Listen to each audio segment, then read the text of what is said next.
often to things and to beings. Listen more often to things and to beings. 'Tis the ancestors' breath when the fire's voice is heard. 'Tis the ancestors' breath in the voice of the waters.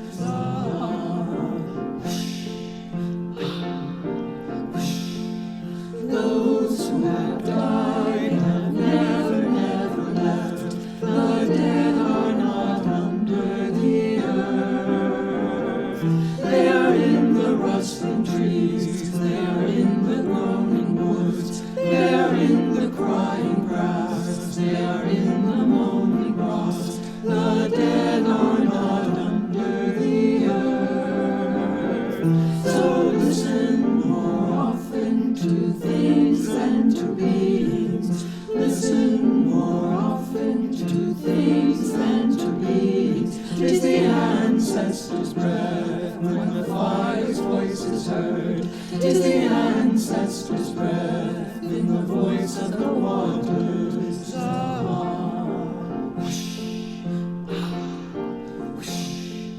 Those who have died have never, never left. The dead have a pact with the living. They are in the woman's breast, they are in the wailing child. They are with us in our homes, they are with us in this crowd. The dead have a pact with the living. So listen more often to things and to beings. Listen more often to things and to beings. 'Tis the ancestors' breath when the fire's voice is heard. 'Tis the ancestors' breath in the voice of the waters.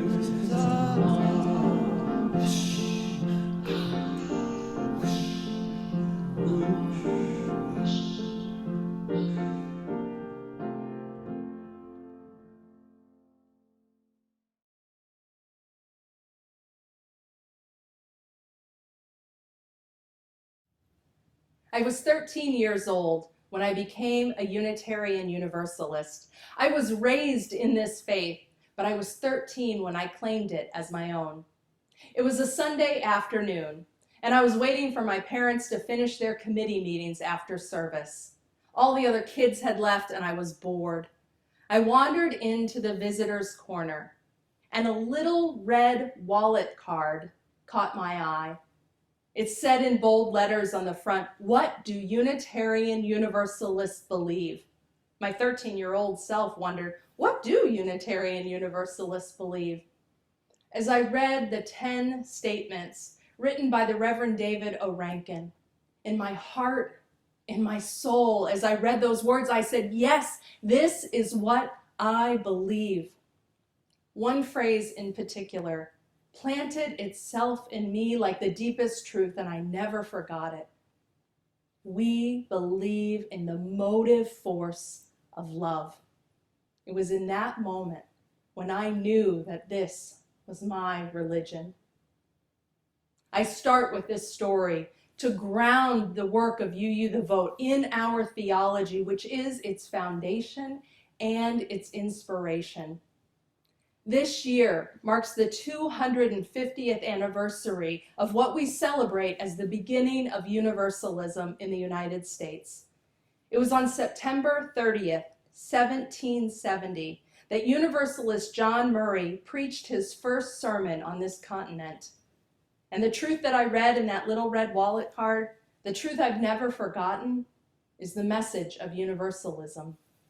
250 years ago, in the context of religious notions of God rooted in punishment, damnation, and the division of humanity between worthy and unworthy, saved and damned, the idea of universal salvation, that God's love is unconditional, that no one is cast out, and that salvation is not individual but collective, was radical and liberating. Universalism proclaimed that humanity was bound together in a common destiny, and that love Love is the thread that binds each of us to the other and everyone to creation. Universalists believe that God is love. They also believed in hell. They just believed that it existed here and now on the earth. The great Universalist preacher Hosea Ballou was clear about how politicians and those in power used fear, stoked fear, to protect their greed and corruption and self-interest, and he knew the suffering that resulted from that. Rather than speak of theology in terms of speculative notions of God, Ballou spoke of it in terms of human experience here and now and our relationships to each other. A society that lives out the motive force of love would be one that fosters joy and liberation and thriving for all people. This is the highest calling of our faith as Unitarian Universalists, to live out, defend, and embrace this motive force of love in our lives, in our actions, in our commitments, and in our society. This is why UU the Vote says vote love. Today, in our context, we are witnessing the emboldening and authorization of ideologies rooted not in love and interdependence, but in domination, authoritarianism, and dehumanization. And just to be clear, this is not new. It has a long and deadly history on this continent, going back more than 400 years. And yes, even our Universalist ancestors came from that same lineage of Christian European conquest and limited the vision of universalism only to white society, a limit that we are still trying to redeem ourselves from. It is dehumanization that creates systems that put children in cages, that deny health care to our transgender siblings, that allow police violence and the murder of Black people to continue unabated and without accountability. Dehumanization that allows triage protocols that devalue the lives of disabled people and that lead to systemic divestment from communities, the resources from housing to education, healthcare to jobs, and the criminalization of poverty. Just as Hosea Ballou named it, the tool of dehumanization, its propaganda, is fear. Propaganda that tells us to fear our neighbor, that we are not family and kin, but enemies. This is the exact opposite of our theology of universalism that tells us that we have a common destiny and we are connected to one another in love. This is why UU the Vote says vote love, defeat hate. And while the forces of dehumanization and domination have always been a part of US history, so too have been those who have resisted and organized for the values of dignity, equity, humanity, and love.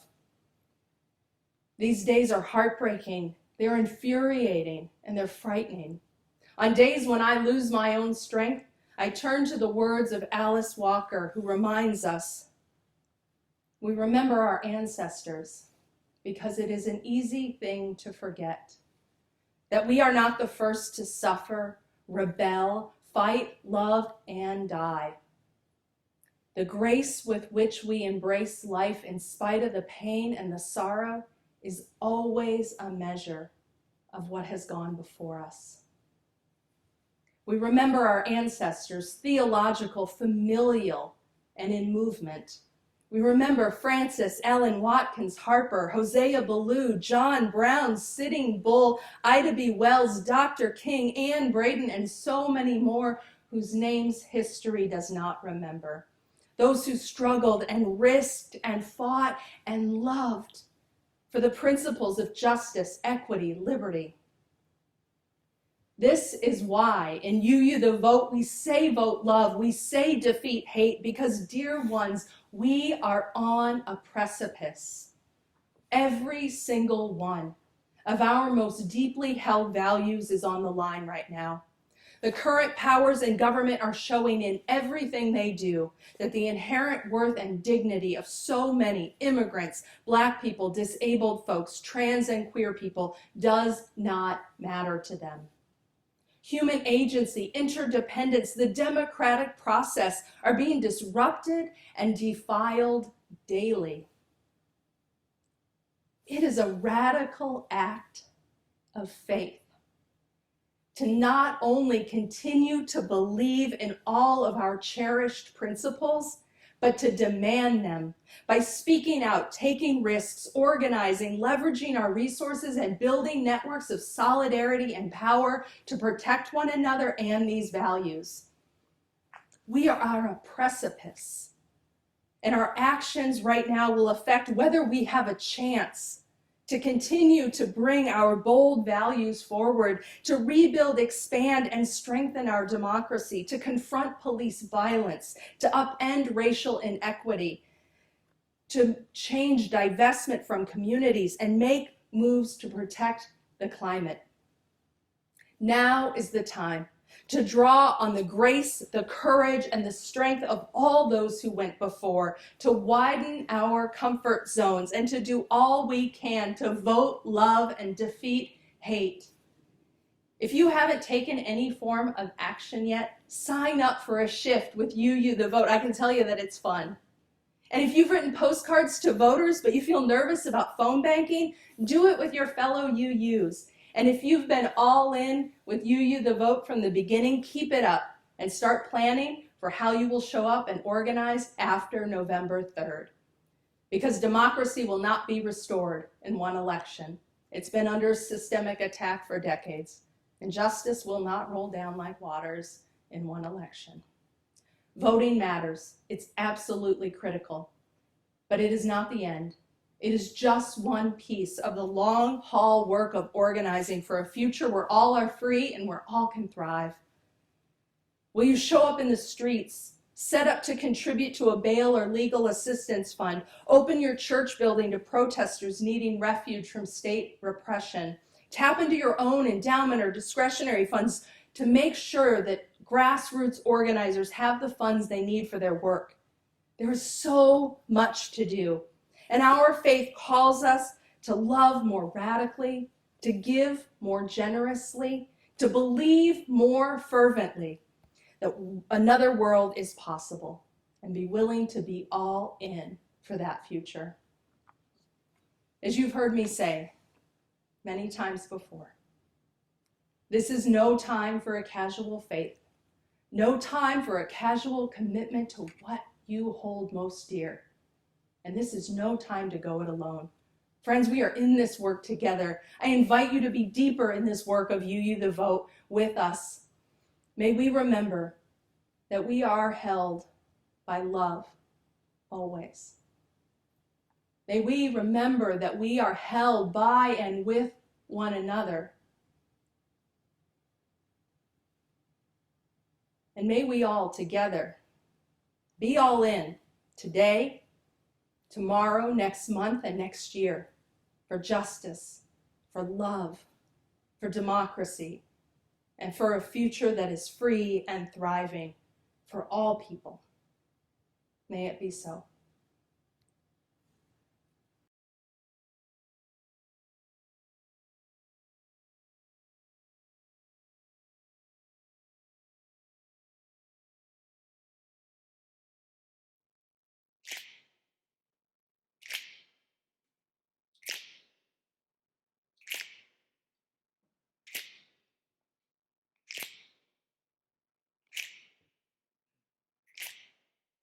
We shall be known by the company we keep, by the ones who circle round to tend these vibes.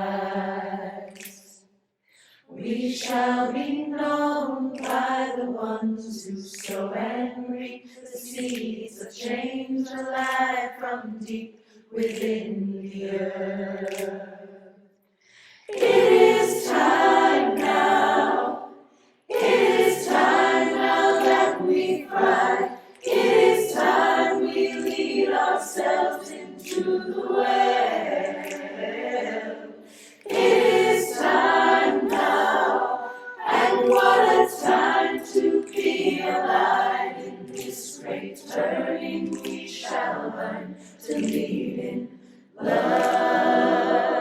in this great turning we shall learn to lead in love. We shall be known by the company we keep, by the ones who circle round to tend these fires. We shall be known by the ones who sow and reap the seeds of change alive from deep within the earth. It is time now. It is time now that we thrive. It is time we lead ourselves into the well. It is time now, and what a time to be alive. In this great turning we shall learn to lead in love. In this great turning we shall learn to lead in love. In this great turning we shall learn to lead in love. In this great turning we shall learn to lead in love.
Hi, I'm Nicole Presley, National Organizer of You the Vote, and I'm so honored to be a part of You the Vote and a part of this special worship service. By this time, you've probably gotten used to virtual worship. You've made sure your computer is charged, you've searched your email for Zoom links, or you've scrolled through your social media feed for the live stream. But from whatever platform you're entering worship today, you are in sacred space. Getting here was not easy.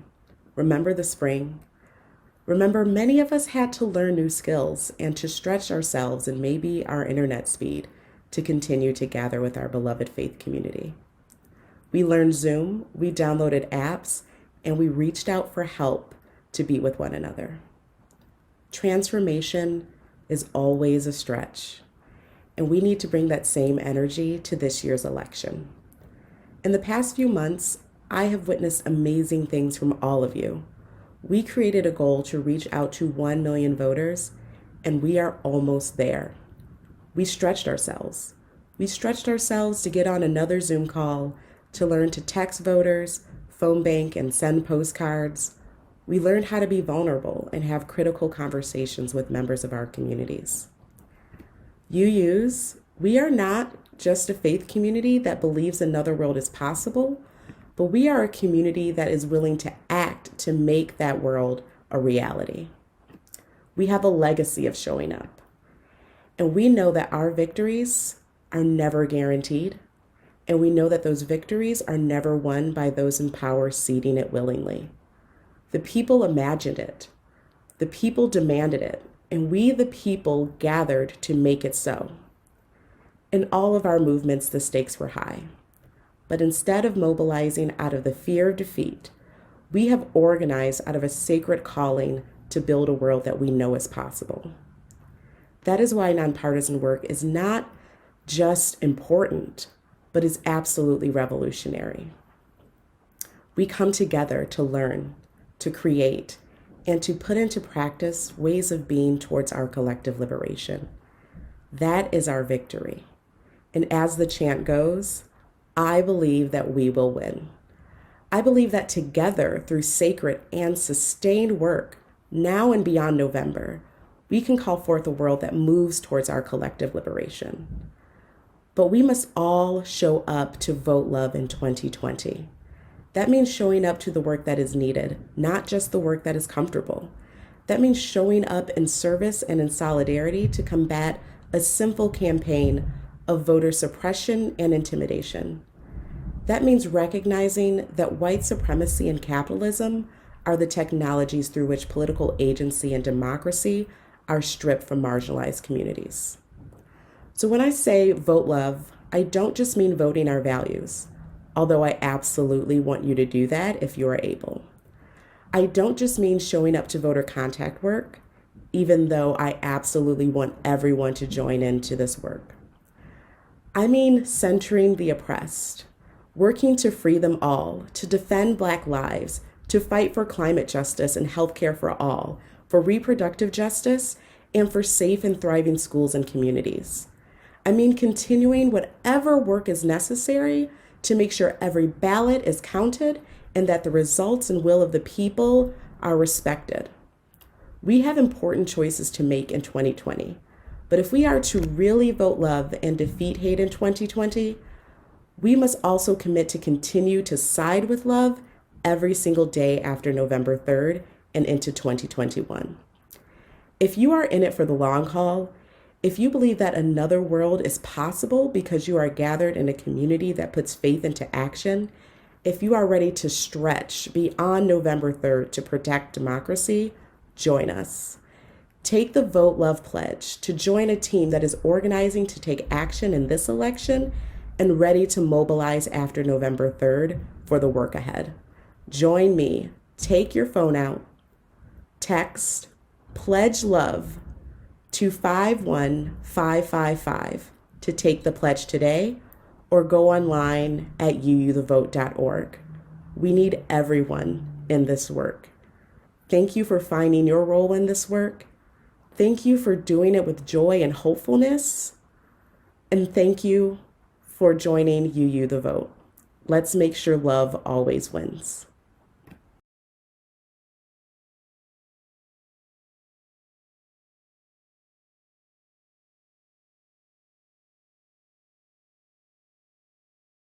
As we extinguish the chalice flame which has danced through our time together, we commit ourselves again to keep the flame of justice burning bright, especially in those times and places where justice is denied, with those people whose humanity is denied.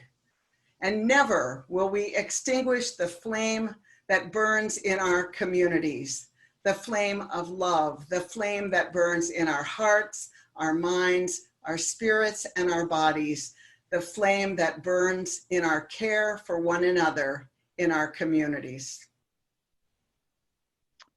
Friends, I offer you these words from the Reverend Darcy Roque.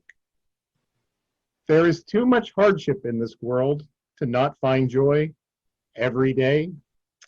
There is too much injustice in this world to not right the balance every day.